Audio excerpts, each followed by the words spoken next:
swing and a drive, left field. It's deep. It's gone. Yes! And it is gone. Yes! It is bedlam at the bank. One of the doctor. Yes, he's got it. Here he comes. Way rock the baby to Cleveland slam dunk. And the doctor made a sensational play. In front, the foot, and they score! And Jerusalem! Left Dennis fires! Blast and goal! Brady back again. He's got to be 10 and falls forward. And he fumbles the football and the Eagles have it. Good morning, everybody. Welcome back to the Phillies Sports Hour here live from the great city of brotherly love. Rainy yesterday. Very rainy yesterday. Today, not so bad, but April showers. We'll bring some Mayflowers, and we're happy to kick off this weekend with you with another edition of the Phillies Sports Hour, brought to you by SeatGeek and Broco. I am Benjamin Goldstein, battling through the illness right now. I'll put that out there. I've had this cough thing for a little bit, so we're battling through. Got to make things happen. And doing the majority of the talking today to save my my throat from exploding is Matt Brown. Matt, how are we? Doing pretty good. Last time I was on here, I was talking about how this is the prime sports year. We just wrapped up March Madness, and God, it was such a good tournament this year. I'm so blessed to be a college basketball fan and to watch great college basketball at its finest, especially in the Final Four. And we're right into baseball season now. Masters are this weekend. My pick is not Ludwig Aberg, isn't doing that great, but you know what? I love Scotty Scheffler. I hope he wins. But I'm doing great right now. Loving sports. About to be the summertime, even though this rain is killing me, but happy to be here again. Yeah, this is like one of my least favorite times of the year because I always get sick. Because it's like the blooming. Right? Yeah, it's like the pollen comes in and then it starts raining and feeling so depressing, and then everybody start getting sick. I knock on wood, have not been affected yet, but I already know it's coming. Something we didn't think was coming is we will rotate into the Phillies to start off our show today. We got a struggling Alec Bohm and Brandon Marsh. Bohm so far this season is hitting 151, 161, and 170, while Marsh is hitting 125, 263, and 219.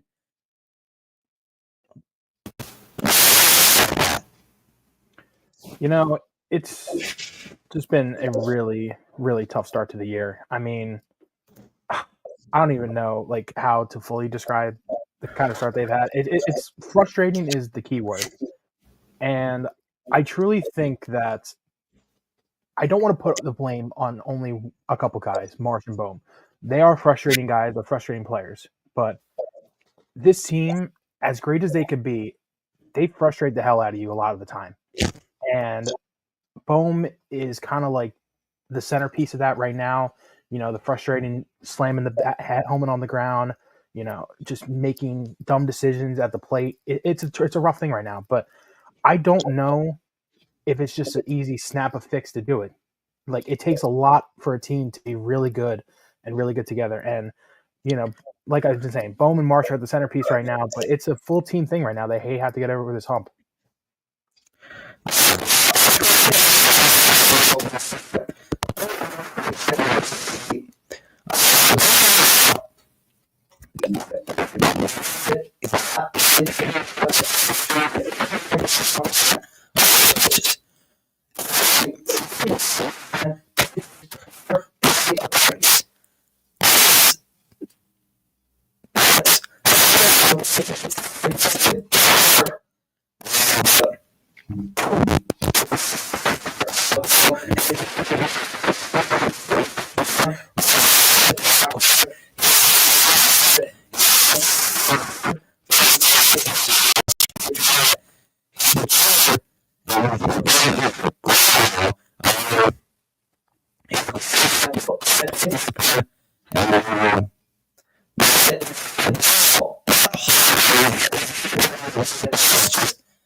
Ben, I'm having trouble hearing you a little bit. I don't know if that's my end or yours. Hang on a sec. You got me now? Uh-oh. All right, so we're having some audio difficulties right now. Let's see.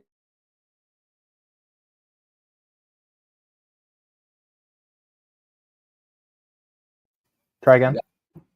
Yeah, I got you now. All right, I changed my mic, so we'll see what happens with that. So yeah, Bohm, 39.1% of first pitches. He's swinging at him. Not seeing the ball well, not getting lucky. Not great defensively. Just tough spot for Bohm right now. No, yeah, and it's kind of been one that has been since last All-Star break when he injured himself and missed some time, and it's been a really tough thing for him to battle back from. I really think, and you saw it in the playoffs. He got benched in that Mets series, and that was a really unfortunate thing to see happen to him. And I think it's really taken a mental toll on him, and it's really frustrating now because he had a really great spring, and going into the spring, you had high hopes for him that he was going to bounce back. He was going to be the player, the right-handed bat in this lineup that could really produce and play into the next deal. But I really think that it's taken a toll on him. I don't think the offseason rumors of him possibly getting traded helped. But no, they're in a really tough spot right now. And again, I hate blaming a single guy on a problem. It's because it's a 26-man team. He's not the only issue on this team.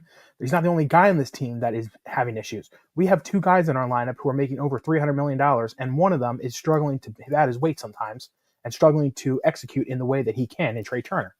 So it's a really tough thing right now to just place all the blame on him. But yeah, it's something that he is heavily struggled with right now. And I really just think it's a mental game for him right now. And I don't know if a new change of scenery is just the automatic answer, but unfortunately, it's getting to the point where it's so much time to shut up or show up. And it's really, really unfortunate that it might be time for him to pack up his bags and leave soon. It is still a long season. It may seem like I'm overreacting. We're only 13 games of the year, but it has been a struggle bus getting him going since last year's All-Star break. Not just with Bohm this has been a thing, but also Brandon Marsh. Alec Bohm, since the 2024 All-Star break, is hitting .230 with 4 homers, 30 RBIs, and a .607 OPS in 61 games. Brandon Marsh, since last year's All-Star break, .215, 8 homers, 29 RBIs, and a .670 OPS in 72 games. Marsh, also, this has been an issue all year. Since the conclusion of that National Series, Marsh is 0 for 21 with 1 RBI, and his batting average is down to 133, or down to 125, excuse me. There's problems. You know, I just said I hate blaming a single thing on a guy, but I'm done with the Brandon Marsh project. I truly think the only reason right now that Marsh is still not only on this team, but in this lineup is because of the price that they paid to get Marsh onto this team. Logan O'Hoppe, who was one of the Phillies' top prospects, was shipped off to the Angels for a swap, him for Marsh. Everybody thinks that it was, for Moniak, and like that was one full trade. No, they were 2 separate trades. It was O'Hoppe for Marsh straight up. And when they made that Marsh trade, I heard of Marsh at the time. I remember watching him in the Angels series. I think it was the second series with Thompson. It might have been the first. When Topper took over. Yeah, I think it was the first because they had that Giant series and then the Angels won. I remember watching that series and I thought he was a decent, young guy that could, be a decent player for that Angels team. And I really never thought of him being an option to be traded for. But I understand why they traded for him. He had the potential. Kevin Long thought Kevin Long and the Phillies hitting team thought that they could remake and redo his batting stance to turn him into a better player, which I think they've turned him into a quote unquote better player. I don't think it's that great though still, but they spent a lot to get him. They traded O'Hoppe, who they felt was going to be the next catcher for JT. And right now you're in a tough spot, not only with catcher, because I love Rafael Marchand. I think he is someone that you had to put on the team this year because not only was he out of options, but I think you got to give him a chance to see what he can do. And he hasn't been terrible, but he hasn't been great in the couple games he's played. But JT Realmuto is at a point where his defense is the only reason we're really keeping him around. It's not that his bat is terrible, but it's not what it used to be. So you have a hole at catcher. And because of your poor drafting in the years prior to in the years prior, 2016, 2017, 2018, where they were drafting guys like Cornelius Randolph, Aaron Altair, Nick Williams, Mickey Moniak. I'm trying to remember some of the other ones that just didn't flare out for the outfield. Adam Hazley. Adam Hazley is another one too. Yeah, that was who I was trying to think of. Because you fail to find talent in the draft, outfield talent, year after year in the first round, you are now in a spot where all your outfielders are outside guys coming in. And you have almost no outfield help for you. Now you have Justin Crawford, who is someone who is young and who I believe will be the Phillies starting center fielder in no later than June 1st. Because at that point, they're going to be 2 months into the season. He'll be 2 months into AAA. And I think at that time, you know if Crawford has it or doesn't. I think you just can't bring Crawford up right now because you still need time for him, not only in AAA, to get at bats and to get elevated into the season. Because if you just throw him into major league pitching, he's going to struggle. And it's a thing people don't realize, like, oh, just bring Crawford up now. It'll be fine. Not really. We'll see if that happens. But I think the only reason Brandon Marsh is sticking around is because the price you paid for it was so high, Hoppy. You're just trying to get the most out of him you can and see if you can still fix him. But at this point, I think it's a lost cause. I think he should not be in today's lineup after the at-bats he was putting through last night. I think the only reason he was in last night was because they had the right-hander on the mound, Palante, and people are going to say he's going to be in the lineup today because there's a righty. Honestly, at this point, you need to start trying new things. Cody Clemens hasn't had a single at-bat or a single play in the field yet this entire season. I don't know if it'd be right just to throw him in center field because I don't think he fully can play that position, but you need to try something different. And at this point, whether it's starting Rojas, who I don't think is really an answer either, you just can't keep rolling Marsh out there every day. Him being a guaranteed 3 outs, him not trying to walk really that much, him not trying to bunt runners over because nobody bunts on this team. But I just think that the Marsh experiment as a whole is over. And they're just on the ticking clock now for when they feel it's time for Crawford to come up here and hopefully be a great center fielder. And you're asking a lot for a rookie who's, I think, 23 or 24 right now to just come up and to instantly be your starting center fielder on a World Series team. That's a lot to ask for. But at this point, you're really running out of options, and the options are slim to none. How old did you think Justin Crawford was? I said like 23, 24. I don't know if he is that old or it's younger, but he's 21 years old. That's a lot to ask out of that kid for a 21-year-old to just come and be your starting center fielder. Now, he's got the pedigree. Carl Crawford was a great player for a long time. He was a seasoned veteran who was very reliable in the things he did. And asking Crawford just to come up and not strike out and be the 8-9 hitter in your lineup, that's a lot to ask for a young kid like that. But it's at the point where what's the harm in doing that?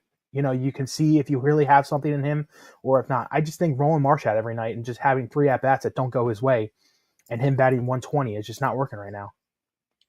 Crawford so far this season in AAA, 49 at-bats. He's hitting .265, 6 RBIs, 4 stolen bases with a 6.1 OPS. Yeah, I mean, you give it a few months, you see what you can get with Crawford. Also, Aiden Miller, I don't have his stats up right now, but could be an answer at third base as well if this Alec Bohm thing gets any worse. Here's my question. I've been thinking about this. So the quote unquote daycare, which is kind of dead at this point. Alec Bohm, Brandon Marsh, Bryson Stott. If Alec Bohm and Bryson Stott weren't handsome, and if Brandon Marsh didn't have a beard, would they be relevant? I still think they would be because they were the young guys who were supposed to lead the bottom of the order for a veteran squad. Now, the thing with that 3 of them, if this team doesn't win a World Series this year, I truly feel that 2 of those guys probably won't be on the team next year. And the leading guys are Marsh and Bohm. I think Stott, being buddies with Harper, it's going to be really hard for them to move off Stott at this point. I still think Stott could be a great player, and he shows signs of doing great things. He's hitting over 250 right now. He gets a clutch hit once in a while, but he is still hitting for average a little bit, and he plays great defense. I don't think Bohm's defense is that big of an issue, but his offense surely struggles from time to time, and he is struggling right now. But I do think you have an answer there with Miller. And a lot of people just think that if they bring Aiden Miller up right now, he's going to turn into an all MLB infielder and hit 300 and be the answer that the Phillies need. Maybe he will, maybe he won't. You don't know. But at least you have an option there. I think Crawford and Marsh, I think, is a different situation for the center field spot. But the problem is with Bohm is you relied on him coming in and being the young guy who could hit behind Harper and to cause damage. And now you're even seeing him with these lineups that that's not the case. You need a powerful right-hander behind Bryce that can be the one to protect Harper. Lineups are such a key thing in baseball and being able to protect your guys. There's a reason that Pete Alonso right now is having a great start to the year, and that's because he's hitting behind Juan Soto. It's the same thing that happened in New York, the Yankees last year when Soto was there with Judge. Judge had an outstanding season last year because he had Juan Soto in front of him. If you want to walk Soto, go ahead. You're going to have to face Judge as well. And this is what the Phillies are now doing with Harper and Schwarber. They're having Harper now hit at 3 and then have Schwarber hit 4 because they need somebody behind Harper to help him. They want that to be a right-handed bat. Me personally, me dreaming, I would love for it to be Mike Trout. I think that'd be the perfect guy to hit behind Harper. I don't think that's going to happen, but one can dream, and I wish to this day that Trout could have been a Philly because him in this lineup I think could have been really good. But you called on Bohm to be that, and you saw the first half, that was what they were doing. With Harper hitting in front of Bohm, Bohm was hitting a ton of doubles. He was leading the league for a majority of the season, had 80 RBIs at the break, and was well on his way to be a 100 RBI guy because Harper was in front of him. Because if you don't want to face Harper, that's fine. You can intentionally walk. You put Bohm at the bat, and he has to come through and deliver. And right now, he just isn't that player. Is Aiden Miller just going to be that player as a young guy? I don't know. But they really right now are struggling to protect Harper in this lineup. So would I think they'd be as popular if they weren't as handsome and the long hair?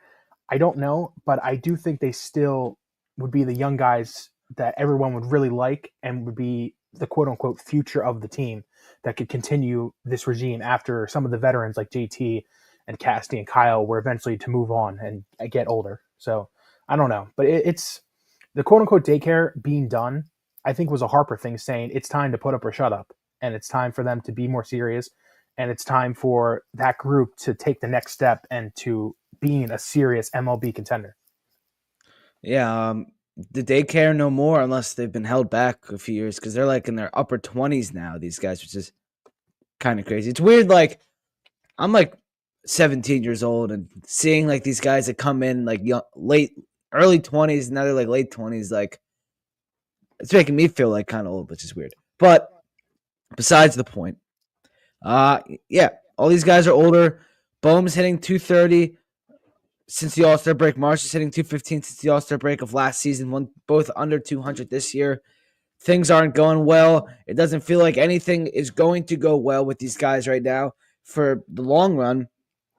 We've explored some options, but realistically, what do? You got Johan Rojas on the bench who's hitting like 600 right now, which is kind of a fluke because he hasn't really hit a lot.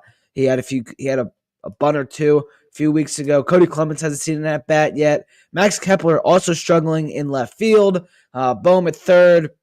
Yeah, what do you do there? Edmundo Sosa's been red hot. What do you do? If you're Rob Thompson, you're probably not going to do anything. But if you're like thinking as a manager, what is the move? What do you do with these guys? You know, I truly think that this lineup that we saw last night was something that you're trying to work with. And I think that Bryson Stott has been a guy that you really want to lead off in your order because I think it would work well, especially with this 3-4 with Harper and Kyle. I don't know if their lineups versus lefties are going to look the same. We'll cross that bridge when we get there. I don't know the next time we're going to see lefty, but we'll see. But I think they're going to roll with this Harper and Kyle 3-4 for now going. They're kind of talking about how it's the same thing with Utley and Howard. Utley was such a dangerous hitter. They put him at 3, and they put Howard behind him to protect Utley back in the 08, the 09 seasons. And I think they're going to roll with this Harper Schwarber going forward. But I also turn to this. Trey Turner being at 2, you need Trey Turner to step up a little bit too. You're paying Trey Turner $300-something million to be an all-star caliber shortstop who really hasn't been that great of a player. Excuse me. You're paying him to be a top premier player in this league. And he hasn't been bad, but he also hasn't been the great player that you really need him to be. The bottom of the order right now, Nick Castellanos, I think, bats really well behind Kyle in a Harper, Kyle, Nick. I think Nick, he has even said it too. He bats well knowing there are guys in front of him that can hit well. And I do think Nick is having a good start. The numbers don't really show it, but I think he's having a decent start to the year. He's not chasing as much, which has been really good. That outside pitch is not his pitch, and he knows it, and he's finally not swinging at it. He needs to work on a little bit of the low pitches, but that's still working well with him. I think him batting there is good. Max Kepler, I really like Kepler at the start of the year, and I thought he would fit well in this lineup, being the bottom of the order lefty that could really hit some bombs. And he's hitting for some contact a little bit. I just need him to get a little bit more of that power going from the left-handed side because I think he can work well down there. The rest of the order, I think you just got to keep Bohm down in the 7 hole right now behind Kepler until he can build up the confidence to really get back, because right now I just don't think it's working. Leading off wise, I still think you should keep Stott there for now just to see how he works, because if you want Harper, Kyle 3-4, you're going to need a lefty to lead off. If not, you have Turner hit 1 and then Bryce hit 3-4, or Bryce hit and Kyle hit 2-3, and have either Casti hit 4, and then you just move the lineup up and up as it goes. And in that case, you probably have Stott more towards the bottom or out of the lineup if you put Sosa in versus lefties. But yeah, I don't know what you really can do much more right now with the team you have, because until they make a major trade, I just think you have to keep rolling out some of the major guys. I think you're going to try to give opportunities to some other guys. I think a guy like Weston Wilson, I don't know if he could play center field, but when he gets back here, I really think he's going to be back on this team for Cody Clemens, and that's someone who you could throw in this lineup possibly. I don't know if he could play center field, but we'll see. But I just don't think there's really much else you can change. You can give more at-bats to Rojas, but I just don't think that's really a great answer too. I think Rojas struggles to really find a role in this team, and I also think he struggles at the plate too. The other night in the Atlanta series, I don't know if you watched the night game like all the way through. I actually did. It ended at like 2:00. Yeah, I had school the next day. I was watching Penn State hockey. They were both on at the same time because Penn State hockey took forever to get on. Unfortunate loss for them. But I was waiting for that game to start, and I'm watching it. And in that inning where Rojas walked, he did not look like he wanted to walk. And in that spot, that should have been his job to make sure he gets on base no matter what. I know he wants to hit. I know he thinks he had a good hit spring training. He did. He hit very well in spring training. But his role is to get on base no matter what. And the Braves were letting him walk, essentially. They didn't throw him a single strike during the entire at-bat, and it still somehow went 8 pitches. And because he kept fouling stuff off, and I know you got to protect the 2 strikes and yada, yada, but he's swinging at pitches in the dirt. Turner has been another culprit of that. That's a big reason why I think he hasn't been great this year. He is swinging at some god-awful pitches in the dirt and putting himself in terrible situations. But right now, I don't know if Rojas can really help. I do think Rojas is going to be in the lineup today. I don't think Marsh is going to be there. I don't know if Bohm will be there. I don't know if they're going to put Sosa in there or not. We'll see. I honestly think it'd be a really good day for Cody Clemens to get some at-bats. I think you could put Rojas in center and Clemens at third base. Well, let me stop talking about the lineup. I'm just going to tell you what it is. Oh, we already have it out? Even better. Stott, Turner, Harper, Schwarber, Castellanos, Kepler, Realmuto, Bohm, Marsh. Wow. Okay. That's the same exact thing. That's, I think, what their lineup they want it to be right now with this 3-4 Harper Schwarber. I think that's what they want it to be. But I don't know if it's going to work. And I really think today, out of all days, was a really good day because I think they're facing Michaelis today, correct? Yeah. Yeah. I think today would have been a really good day for Clemens to get some at-bats.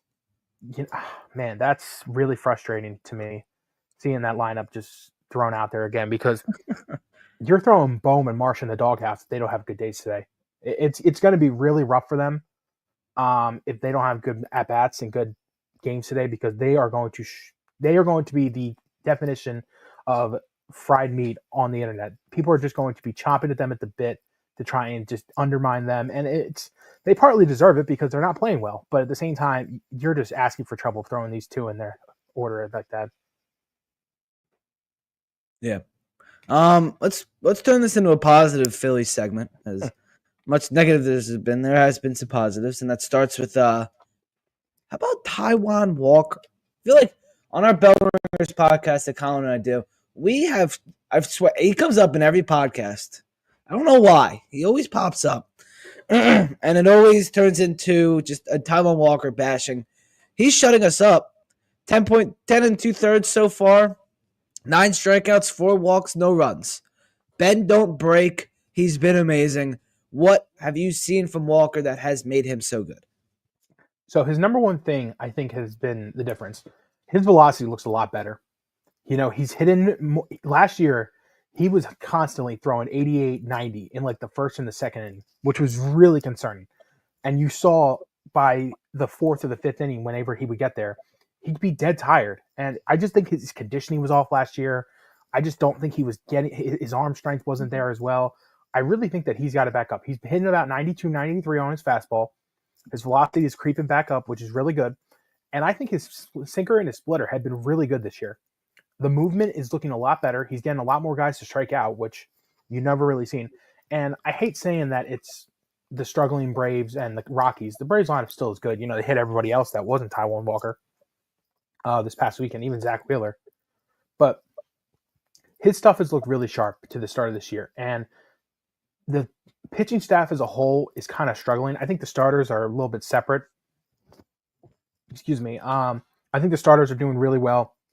Even Nola, who is struggling right now, he hasn't really been that terrible. And I'll get to him in a second about how he's been. But Walker has been really good. He has really stepped up in a spot where you need him to. He's really playing into a spot, in my opinion. And I think that this year, when the dust settles, you're going to eventually have a 6-man rotation when Andrew Painter is ready to play on this team at some point this season, because they know it's going to happen. He did okay last night in his rehab start. But when you get Ranger Suarez back, I don't think they'll stay with a 6-man rotation at that point. I do think Walker's going to go to the bullpen. I don't think Joe Ross is working out on this team. That home run that he gave up against Ozuna, I just don't think he has the stuff to be able to stay on this team. I think they're going to send him down when Ranger gets back up, and Ranger's going to put his spot back in the starting rotation. But I do think that they're going to keep Taijuan Walker around to be the long man in the bullpen, and I think he could work in a short inning situation like Ross. But yeah, he has battled through, and I just think his demeanor is a little bit better. He's a little bit more positive. The Phillies have given him the confidence to try and get back there. Rob Thompson has said that we are confident that he can be that guy, and we all rolled our eyes like, oh man, we saw how bad Ranger was, or how bad Taijuan was. He can never get back to that guy that even he wasn't with the Mets. But he's put the work in, and I really think it's showing right now at the start of the year. It's still early. I want to see if another start will continue this trend, because if he has another decent start, he will 100% continue to be on this team. And as long as he doesn't blow it, and I don't really know what blowing it would mean, like giving up 5 runs in a start, because a lot of guys do that. But as long as he can maintain his mistakes, he's not going to be the 0 earned run guy. If he does, hallelujah, we just struck gold even more than we thought to the start of this year. But if he just continues to minimize mistakes and cut down on following the mistake after mistake and leaving pitches over the middle of the plate, I think he will be okay. The one thing before I get to you, the one thing I will say, the one thing he's got to work on, he's leaving a couple pitches over the middle on 0-2 and 1-2 counts. He's getting guys he's getting himself in good situations where he's getting 2 strikes on guys, but he's not finishing every single at bat. There's times when he will just leave a fastball over the middle, and a guy will hit a single. Like I saw it with the Rocky series, Brenton Doyle. There was a couple times when he was up down 0-2, and he'd leave a fastball down and in the pitch that he would want, and he would hit it to center field, and it would be a base hit.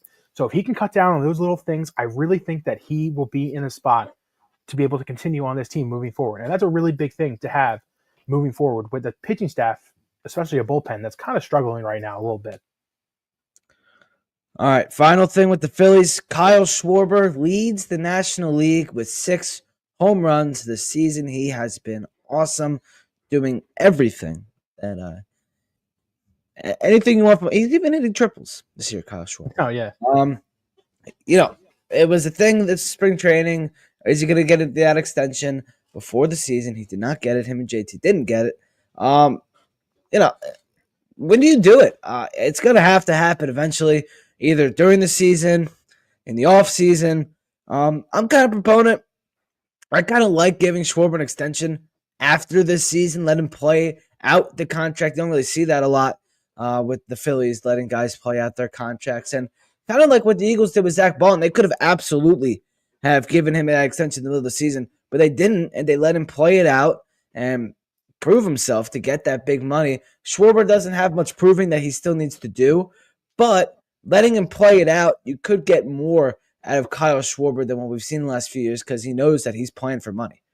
So I'm kind of proponent of, let him play it out. Let's see what happens. No, that's He's true. going to be back. Like, you can give him a home discount. I don't know. Because he is at a point right now in his career, he's in his mid-30s. He could get good money from almost anybody that would offer him. I think he really likes this group of guys that they put together, and I think that will help the Phillies long-term getting a contract done with him. I personally think he is one of the most important pieces. I wrote about it a couple weeks ago about how he's more than just a bat in your lineup that's so important. He's so big for a clubhouse perspective. He's pretty much the unofficial captain of this team. Technically, Harper is. Like, if Phillies were to name a captain, which they haven't done since Schmidt, it would be Bryce Harper. I'm surprised they actually haven't done that with Harper because this is a prime opportunity to do it. But I truly think that Kyle brings the group together, and he's kind of feels like the dad of the group. And he brings, you know what I'm saying? Like, he kind of brings all the kids together, breaks up fights, doesn't get himself involved in anything that he doesn't have to, make sure that everything is going smooth. And the fact that you have a guy like him who not only mashes the baseball and does everything that you need him to do and everything you ask him to do, he adjusts, he walks, he's cut down the strikeouts, he hits home runs when he needs to, he protects your best player in your lineup now, batting fourth. I just think getting him under contract is so important because you like you said, what's going to happen. I don't understand why you really want to wait this long. I do think that you just need to get this done, get it out of the way, stop it from being a topic of conversation, and just keep him in Philadelphia for the next couple years. Because while this team next year, they don't win a World Series, next year will look different. I don't think he should be one of the reasons why. Because right now, he's one of the only two guaranteed guys from the offense that are here next year are Trey and Harper. And after that, you can make a case for every single one of those guys being out. I think that does need to change. I think Kyle needs to be a part of this going forward until the wheels fall off. And right now, it doesn't look like it's happening. So while I do think that you could continue to get the value out of him, I do think that getting the deal done right now will just help long-term, keep the guys together, keep everybody cool, and just keep everybody going forward. And hopefully Kyle just continues to mash and people follow suit for him. Because the one thing that Kyle, I think, does best is he adjusts. He adjusts to whatever he's asked to do. And a lot of guys on this team don't do that. And I think if they follow Kyle more, they would help out. And they would help the team way more and possibly help this team win as much as they could. I mean, Schwarber's been the man for the last 4 years. He's played out his contract. And I don't know. I think if you play this out, let the season end, you can really discuss a contract in the middle of the season and get it done, and then just not put pen to paper until the end of the year. But I don't know. We'll see what they do. You also have the JT thing you got to think about. But we'll cross that bridge when we get there. But a bridge that you can cross whenever you want, you don't have to wait, is downloading the SeatGeek app and using code Phillies Sports Report at SeatGeek. SeatGeek's the best way to get your tickets. Everybody knows this. Easy. It's efficient. Green, red, yellow dots, tells you what the good deals and the bad deals are. Use code right there, Phillies Sports Report. Save $20 off your first SeatGeek purchase. Again, Phillies Sports Report. Link in the description of the bio. Save $20 off your first SeatGeek purchase. Thank you to SeatGeek for sponsoring the show. All right, let's move it on to the Eagles. We are 2 weeks away from the draft. Yeah, right? Less than 2 weeks now. Kind of crazy. But Matt Brown, you put out a mock draft, our first mock draft on the site, and you got a lot of praise for it, so good job. A lot of people liked it. So here it is, the 2025 Philadelphia Eagles full mock draft. Let's run through this thing. I want to hear why you picked these guys. So, all right, so we got Malachi Starks. Malachi, great name, as John Kruk once said. That is true. With the 32nd pick, safety from Georgia. Another Bulldog coming to the Eagles. No, yeah. So this 32nd pick is a really interesting one for the Eagles because they can go in a lot of ways. I have Starks getting there, I think, late in the first round. I actually don't know if this 32nd pick would be the one the Eagles take on him because there are a lot of teams that do need safety help. And after the first couple guys, it gets a little tough in the safety room.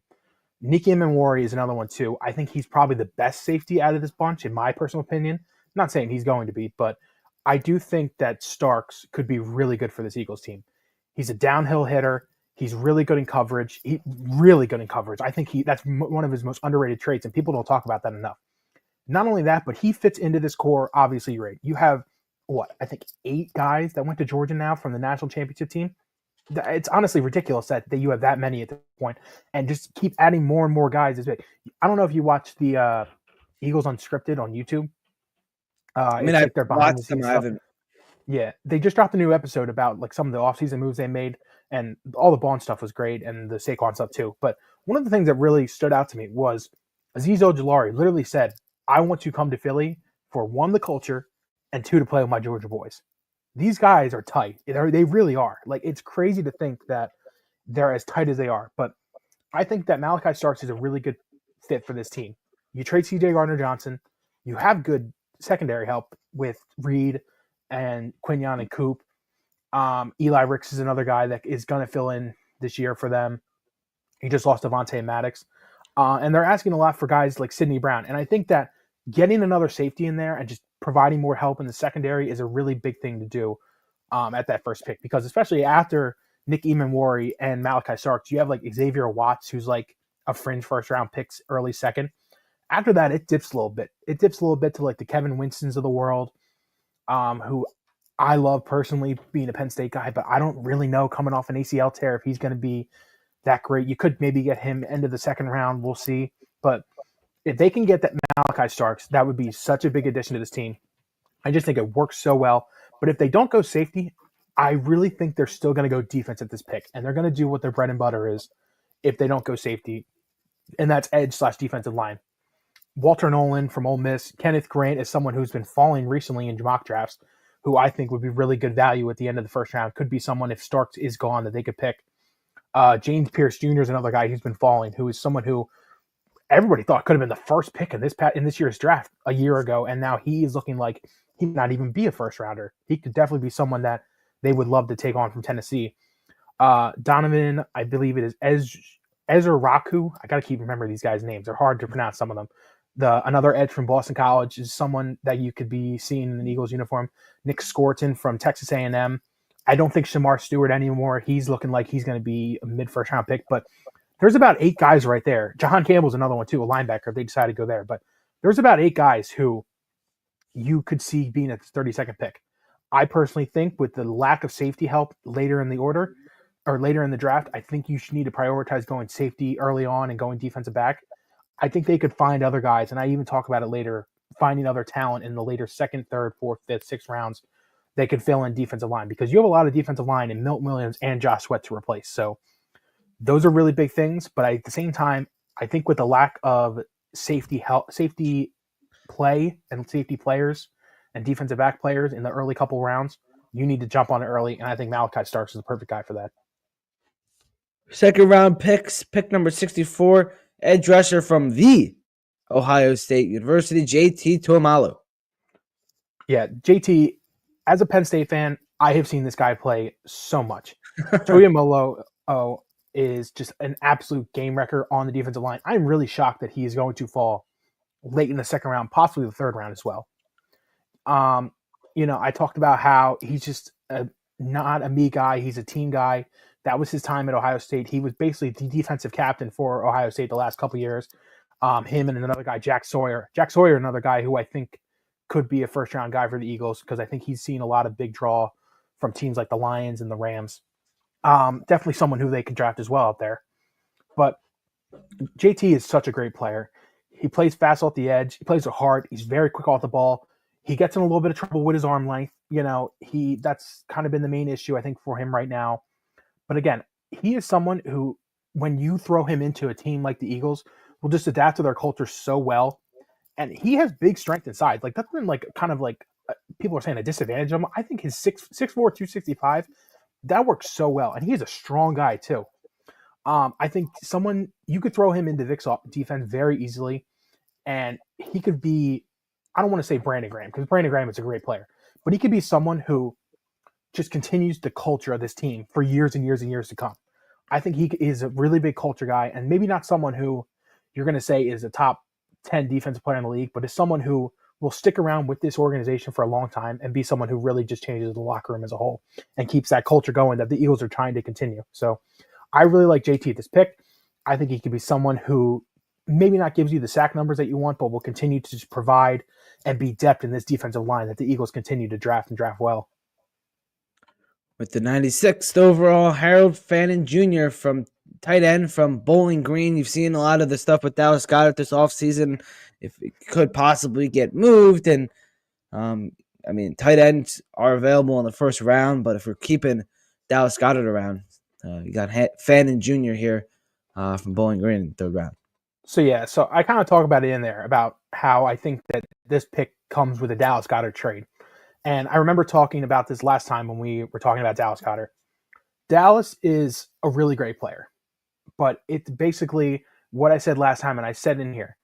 It is really, for him, it's either keep Goedert around and let him walk in free agency and take the comp pick, or trade him now and draft his replacement. Those are the two options they're in. I do think if a Goedert trade happens, it's not going to happen until the draft in 2 weeks, because that's when, kind of like how we traded for DeAndre Swift during that time. I think that teams would trade for Goedert, and you would probably get a fourth rounder for him right now. That seems to be his market. But right now, I think Harold Fannin, even if you don't trade Goedert, is a really good pick. I love Harold Fannin. He elevated his game so much. He could have been at a top Power 4 conference school for his junior year. He decided to stay at Bowling Green because he really liked the coaching there. He really liked the environment. He thought they were putting a good thing together, and it turned him into an absolute stud.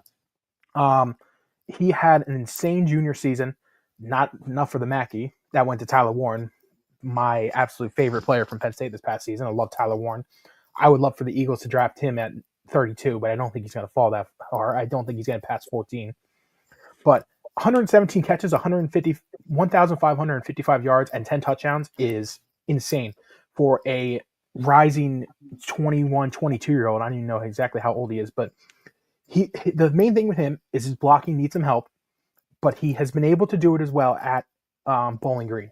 And it's definitely better than Goedert. Goedert, we all know Goedert can't block, and he knows it too.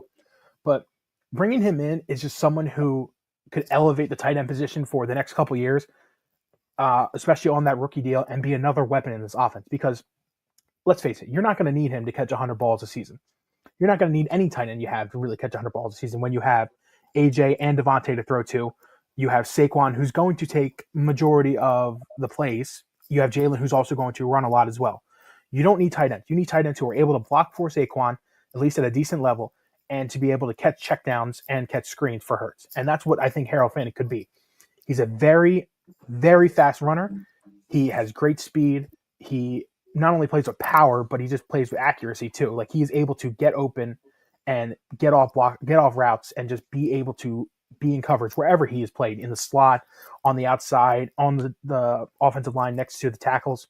So he's a really good player. And I really think that if he were to fall late into the 90s, I think either you could trade up for him, because the Eagles would really enjoy this player. Now, I do think they could also go second round on tight end, because there are interesting guys there too.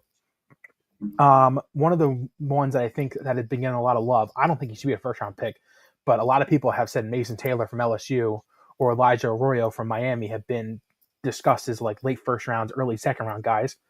I would really hope that those guys keep falling in the second round, because if they come available late second, I could see them going there as well.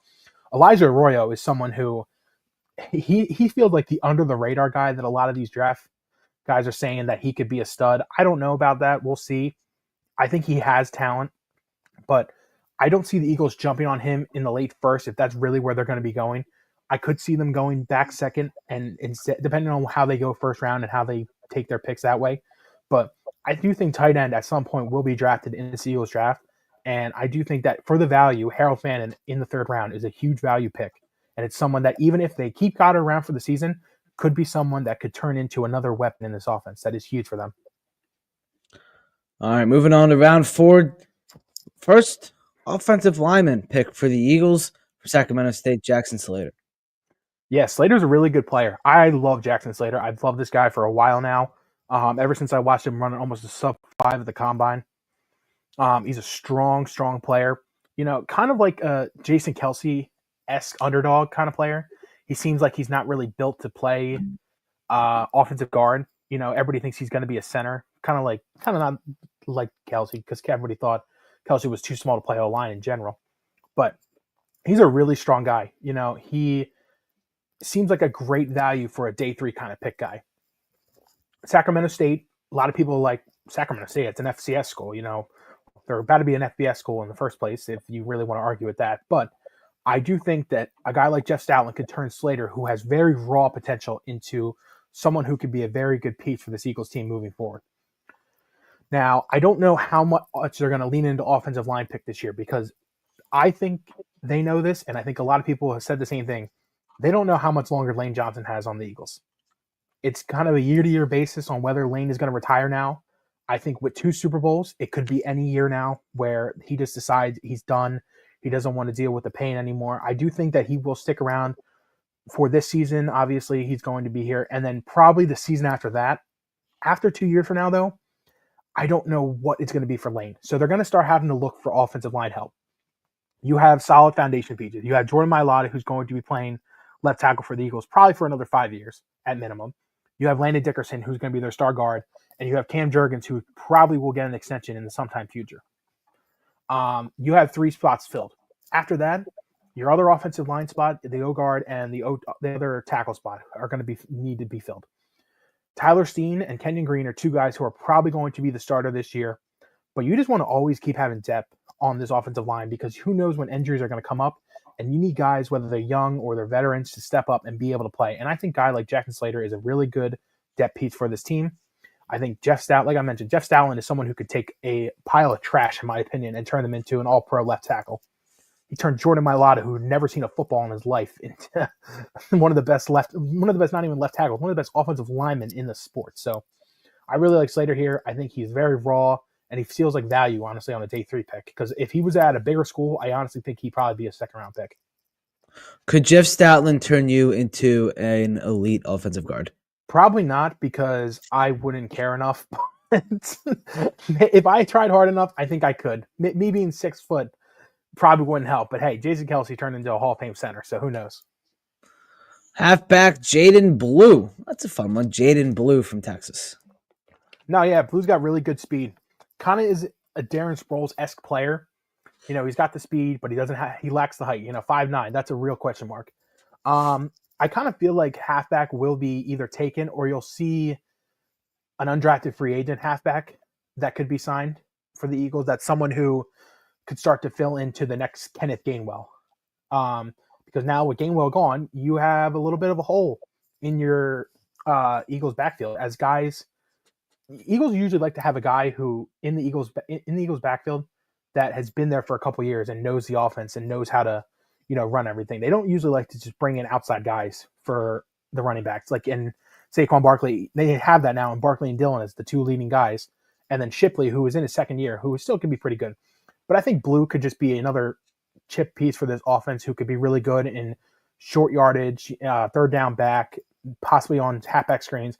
And I mentioned it, Saquon Barkley, even with the A.J. Dillon signing, he's going to get less touches this year. So obviously you're going to keep giving Saquon the ball, but you just got to think about health and having depth at these positions, because you really don't want to have to go to your 5th running back on your practice squad to fill in as your backup, or even your starting running back if we get that far into the scariness. But I think Blue is a really good value piece, especially, I think, honestly, wish he had another year, because if he had another year at Texas, he could have been a really good player in next year's draft. But he's coming out, and I think round 5 is really where you're going to find him. And I think if someone like this falls to the 5th round, I think it's someone who could be really good value for the Eagles.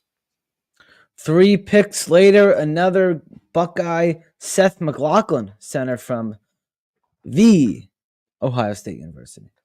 Yeah, McLaughlin, I think he is only going to be able to play a center. I don't think he's going to be able to move to guard or tackle or any other spot. And this kind of feels to me as like a possible Cam Jurgens emergency plan, because they still haven't signed Jurgens to that extension yet. I do think it'll get done, because I think Jurgens is a great player, but they need to make sure they have somebody on this roster who could play center. And McLaughlin, coming off an Achilles injury, that was a brutal tear for him late in the season in practice. I think that's a big reason why he's fallen to the 5th round, because he was mocked in about mid-October like a late to early second round pick, and now he's fallen to the fifth round because of that Achilles tear. This could be someone that they could get value for just by the injury that's going to hobble him. But I do think that this could be a really good pick as an emergency option. Maybe someone that Jeff Stoutland can turn into a really good offensive lineman. But McLaughlin is a really good player from Ohio State. He was really good at Bama, top center award. I think that could be someone who, in an emergency, if Cam Jurgens just his price becomes too much and they can't afford Jurgens, could be someone that could take over if the Eagles do end up grabbing him in the fifth round. We continue in the fifth round with another kind of back-to-back. JJ, hold on, Pegues, defensive lineman from Ole Miss. This kid, my God. If you thought Jordan Davis was fun being the big old man, it could just run really fast. This guy is insane. This video from that Field Yates has of him running in touchdowns, actually incredible. He is just a force, dude. Oh, you gotta love him. So good. So good. Yeah, he's right there getting the ball. Got around about 5 dudes. He is a monster. I don't think he'd be an offensive guy that they would use. I would love it for them to use him like a fullback in some sense. Imagine him on the tush push. That would be awesome if they keep doing that. Oh my goodness. But yeah, Pegues, he was a really good player next to Walter Nolan. That kind of helped him. And Nolan is someone who the Eagles could have taken in the first round if he ends up falling to them at 32. But this feels like a nice little depth defensive lineman pick. Someone that could replace Milton Williams if they get some good value in the fifth round. I think the key thing they're going to look for in these fifth round picks, so they have a lot in a row. They have like 4 picks in like 4 out of the 160s they have. I think it's 161, 164. Well, we got to put it. I missed something here. We got dealt back to back 167. Oops. Yeah. No, it's all good. But they have like 4 picks in like 10 of the 160s. Do I think they're going to keep them all? Probably not. I think they'll end up trading some of them. They're definitely making trades in this draft too. 100%. This is without trades. I can't really predict trades until they happen.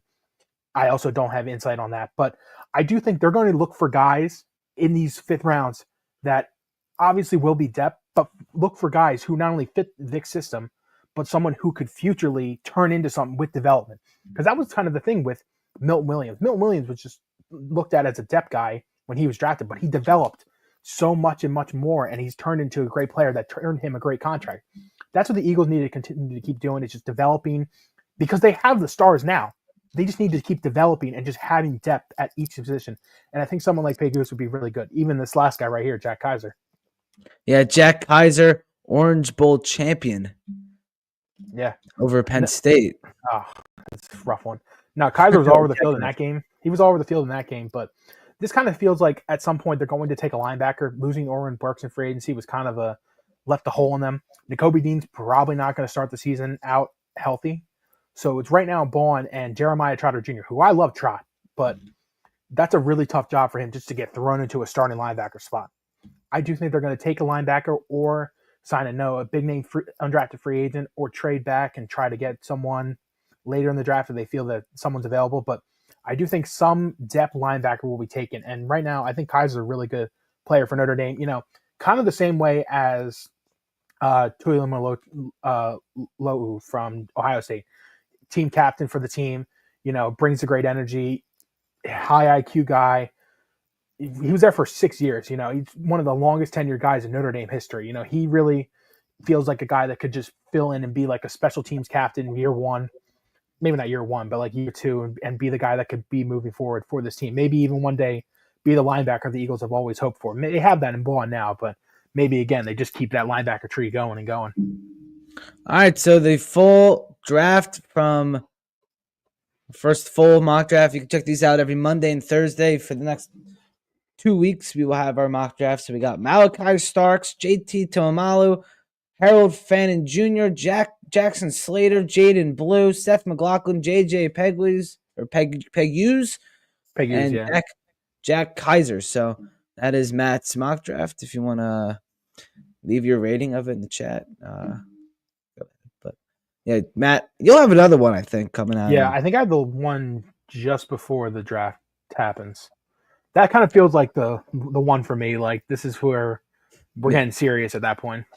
Yeah, that's the big one. And Boco's also big. So you should go check them out. They're the best. Real Fans, they're the best gear. Go get it from Foco. They got all these great Phillies bobbleheads coming out. So make sure you go get those. Links in the description, the bio, 10% off any in-stock item at Foco. Make sure you go check that out. And let's shift it over to the Philadelphia 76ers, who play their final game of the season on Sunday. Thank goodness it is over. Yeah, it's 24-57. They locked up the fifth best odds in the lottery last night with their loss to the Atlanta Hawks. I'm looking, when I'm a father, I'm 17, so I'll be 47 in 30 years from now. And my kids are going to, hey, Dad, what in the world happened with the 2024-25 Philadelphia 76ers 30 years from now? How would you describe this season to that next generation in 10 years, 20 years, 30 years? Like, how will you look back on this season? Of course, you got the 2015 or the 2014-15 year where they lost 60-something games, had that crazy losing streak. But this just feels more disappointing. With the aspirations and the construction of this team and what we've been told throughout the season, how do you describe this fiasco of a basketball season? No, yeah, it's been a struggle all year. I think the real heartbreaking part is they pretty much told you when they made the James Harden trade that this was the offseason that they were going to go in and spend money because they got a bunch of expiring contracts for Harden so that they could have the open money for last year's free agency class. And, things didn't go their way. A lot of free agents stuck around at their original teams, Pascal Siakam, OG Anunoby. I don't even want to say LeBron, but even like LeBron, we knew he probably wasn't leaving LA, but like he just went back right to the Lakers. Kawhi Leonard signed an extension last year around this time to go back to the Clippers. He was going to be someone who was available, and it pretty much became PG or bust. And it's unfortunate because they put their eggs in that basket for PG, and it just has not worked out for them. What I would say 30 years from now is I just hope this was the new beginning, kind of. I just hope that this was the year where you just were able to push things aside, knock everything down to be built back up. You just restart, not really restart, but it could be really good a couple years from now. I kind of call it a blessing in disguise. And that really depends on how this upcoming draft for them goes and what way the ping pong balls will fly in about, I think it's May 12th is when, so about a month. Yeah, exactly a month actually, from when they're going to be picking these ping pong balls for the NBA draft. Yeah, I don't know. Like, Cooper Flag is there. He might not, like, if I'm Cooper Flag and I'm losing that game, the Final Four, I'm going back to Duke. Yeah. Like, you look at the teams that are, like, in the top 6 right now, I'm going back to Duke, and I'm not going to the Utah Jazz or the Washington Wizards. I'm sorry. But if I'm Cooper, I'm 18 years old. I really should be in high school. I'm going back to Duke. I 100% could see it. He really wanted to win a championship for Duke, and that was a big issue for him that he didn't win this past year. It's going to be really hard for him not to go to the NBA and miss out on millions of dollars and to get started on his next contract. Like, it's crazy to even think about him having a next contract, even though he's not even on a team yet. Like, you don't even know what team was going to draft him, but he will know what team is going to have the first pick, and he doesn't have to officially declare.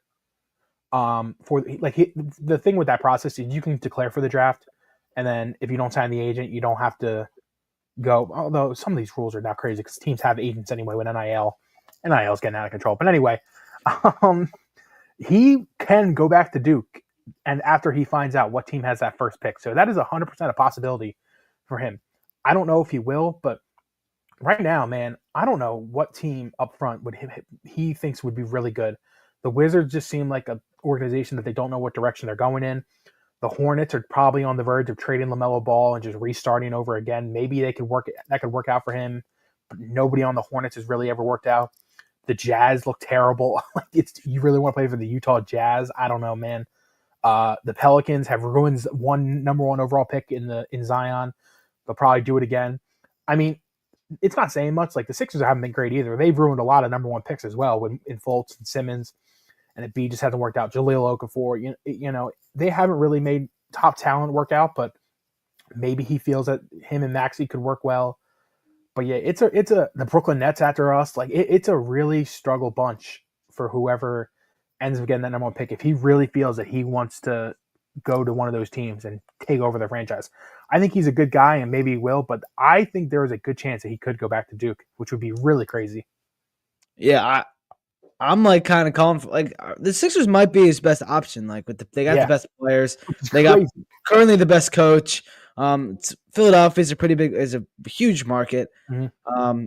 We have nice uniforms, unlike a lot of the other teams on that list. Jazz especially. Yeah, those are horrible. Oh my god! God. But like it's a tough situation. Yeah, and the season was horrible, and now here we are. The season ends tomorrow against the Chicago Bulls, and another loss. Good. Yeah, I'm not upset about it. But yeah, I don't even know. Like, I don't know. Like, we'll see how this offseason goes. It's kind of how we'll remember the season. Like, if something major happens, like a Joel trade or something, like that's how we'll remember this season. But is this the most in Philadelphia sports history? Is this the most disappointing season of all time? It's definitely up there. I mean, you say it's disappointing. There have been teams that have been way more disappointing, like the 10-72 teams. Obviously, they're disappointing teams. But where they were placed at the beginning of the year to where they are now, this is a really big disappointing one. I'd have to probably put some of them Eagles years with Wentz, the 2018, 2019 years. Those were kind of some. They went to the playoffs still, and honestly, 2018. They were almost an Alshon Jeffrey catch away from going back to the Super Bowl. Those were some struggle ones too. They definitely underperformed. There's some Philly seasons there. The first couple with Harper that were definitely underperforming. But this is really up there, especially when you have a quote unquote big three with the reigning MVP, or no, not reigning, but former MVP in Joel, rising star in Maxey, who is an all-star and taking that next leap. And you bring in Paul George is a first ballot Hall of Famer. Crazy I'm saying that, but he is in basketball terms. But he's a Hall of Fame forward who you have a really good group of other veterans like Lowry. You got a stud in Yabusele from overseas who had a great season for you for the price he was getting paid. Other good guys like Kelly Oubre. You bring back Andre Drummond. They had a decent enough team to make the playoffs. And the fact that injuries and other outside things have just brought this team down, it's a really disappointing. It's definitely up there in one of the worst all time. It could get better depending on how this draft lottery goes, but it also could get even worse because they don't even hold their own pick if this falls outside of the top 6. So it will truly be, if they fall out of the top 6 in the lottery and they fall to 7 through whatever, this will be one of, if not, I think maybe even the worst season in Philadelphia sports history. I mean, I look at that Eagles dream team. That was pretty bad. Yeah. The 2011 Phillies, I look at.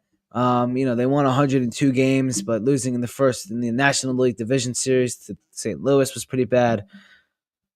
So there's a lot of ways. There's been a lot of disappointment. And that was like back-to-back years, 2010, 2011, now here in 2025. I'm sure you can go back further and find some more. Yeah. But here we are. Sixers, at least it's over. You just hope that the pain of the last 6 months have something comes out of it. And it's unfortunate that you aren't guaranteed anything in the lottery. Because if they end up getting flagged, you're going to, at the end, like you said, in 30 years from now, if they get flagged and they win 2 titles, and you're going to say, man, can you believe we went through that terrible season and win 20-something games? And starting, no offense to Colin Castleton, I'm sure he's a good guy. Starting Colin Castleton and Michael Badley, same with Badley too. Michael Badley at forward, man, those are the good times. Crazy that they had to go through that just to get to Cooper Flagg. But if they were to get flagged, or if Harper or whoever they get and they turn into a stud like an All-NBA player, it'll end up being worth it in the end. It sure will. All right, Matt, thanks for coming on. I'll talk to you soon. Appreciate it. Thank you again. All right, that's going to do it here on the Philly Sports Hour. What's today? April 12th. Kind of crazy. It's April 12th already. Thank you to everyone for watching and listening. This is what's coming up tonight. We got a half hour. We got Islanders Flyers. Flyers season coming to an end as well. Phillies Cardinals at 2:15. They hope to turn it back around. Then the Union. Union traded Daniel Gazdag this week for nothing. So that was kind of random. But they're at Yankee Stadium tonight, I guess. Yankee Stadium. 7:30. Again, it's NYC FC. That's going to do it for the Philly Sports Hour. Thank you to all who watched and listened to this show. If you ever missed a live Philly Sports Hour, you can always go back and listen to them wherever you find your podcast. Ben Goldstein, follow me on Twitter at @BGoldsteinPSR. Follow Philly Sports everywhere. We are literally everywhere, so make sure to go follow us wherever. And go to the website, phillysportsports.com. Check out Matt's mock draft. You can read more in depth on that at the site. And that's going to do it for us. We will see you again next week. Have a great week, everyone. Swing and a drive, left field. It's deep. It's gone. Yes! And it is gone. Yes! It is bedlam at the bank. One of the doctor. Yes, he's got it. Here he comes. Way rocked the baby to sleep and slammed up. And the doctor made a sensational play. In front, the bucket, they score! And Giroux got it. Busted. Fires. Blasted goal! Again.